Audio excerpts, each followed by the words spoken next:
Magandang araw mga kaibigan. Bigyan natin ngayon ng opinion reaction itong article ng Newswatch Philippines. Sinulat ni Elmore Santos, published June 13, 2025. Okay, ang title, Soto Blasts Impeachment Remand Court Defense Ruling. So, binatikos ni Senator-elect Soto ang magiging kasamahan niya sa 28th Congress. Ang mga senator judges naman, dinipinsahan nila ang kanilang boto, yung 18-5 ba. So, hindi nagustuhan ni Senator-elect Soto yung ibinalik yung impeachment complaint. So, mamaya, i-discuss natin ano yung with this mainit ng batuhan ng akusasyon, may pag-asa pa bang maging Senate President si Tito Soto sa 28th Congress? In a strongly worded rebuke, Senator-elect Tito Soto criticized senator judges for what he described as a flawed decision to remand the impeachment articles against Vice President Sara Duterte, urging them to revisit the rules to avoid future mistakes. Ito ang sabi nyo, the Senate Court's decision is flawed. Mali. A senator judge cannot file a motion.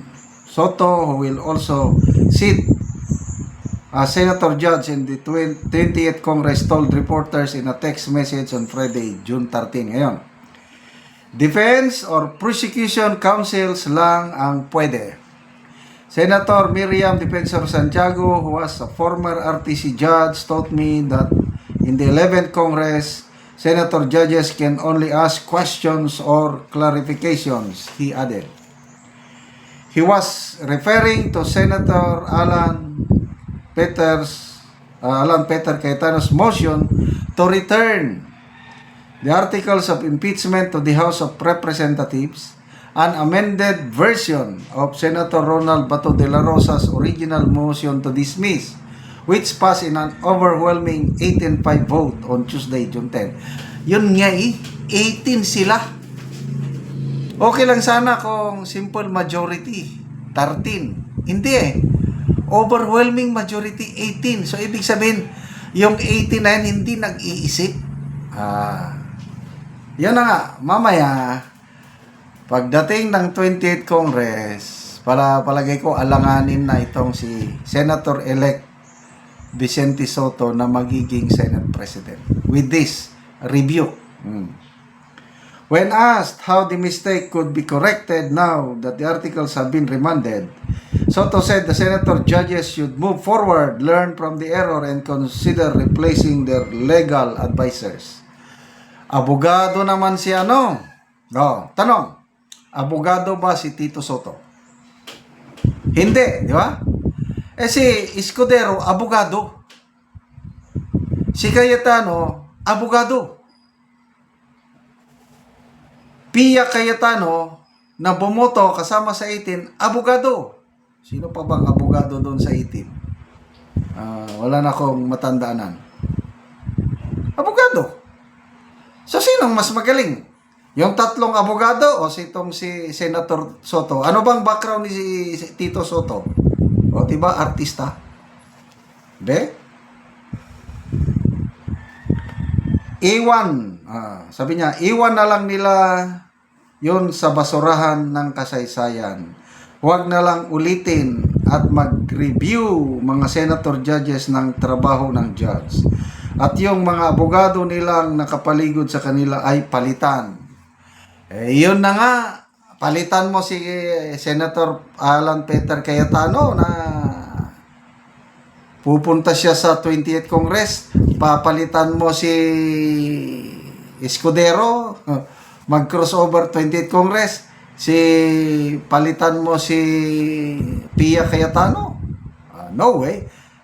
Parang minamaliit niya ang kakayahan ng tatlong lawyer, senator, judges. Ano pa?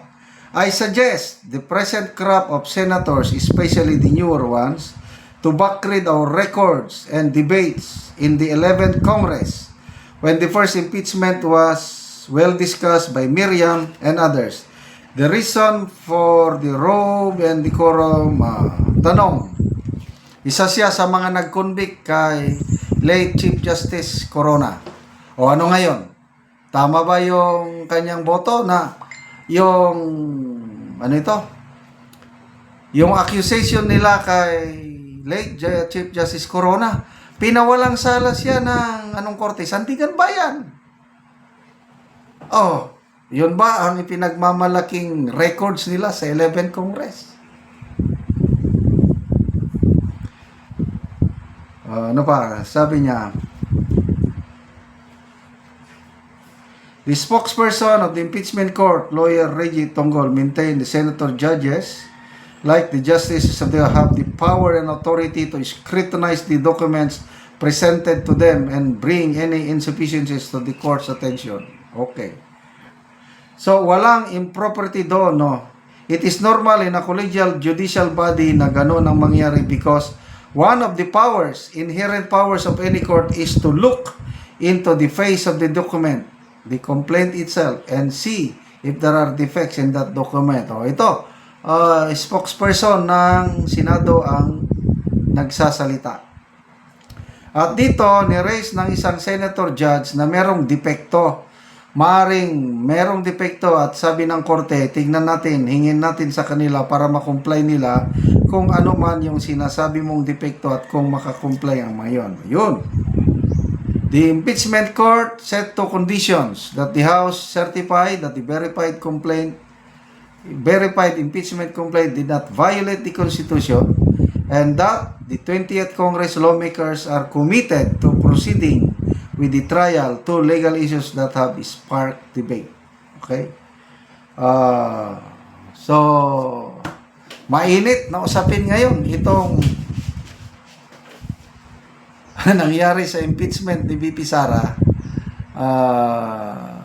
Lalo na yung aksyon ng Kamara na hindi nila tinanggap yung articles of impeachment. Pinagpapaliwanag nila ang impeachment court. Sabi ni Senator Escudero, you cannot defy us. You don't have the standing to defy. We are the court. Prosecutor lang kayo. So ito, magulo ang politika natin sa Pilipinas. Okay, salamat mga kaibigan sa inyong pagsubaybay sa ating channel. Nakakatulong kayo ng malaki sa tribong Talaandig ng Bukidnon dahil ang income natin sa channel na ito is pantulong sa tribo. Namimigay tayo ng mga libreng yero at pako sa tribo para makapagpatayo sila ng mas maayos na tirahan. Panoorin nyo ang video na ito.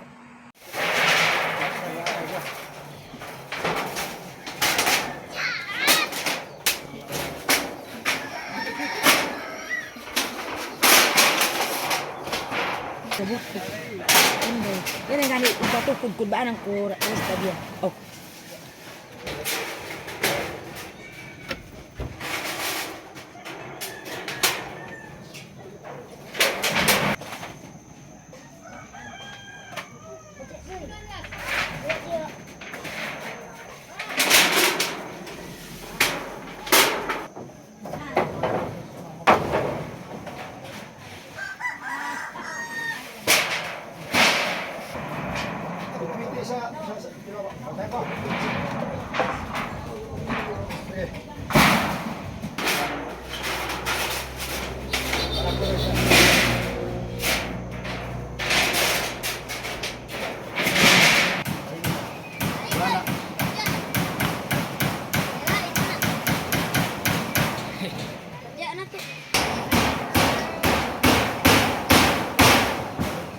Hey!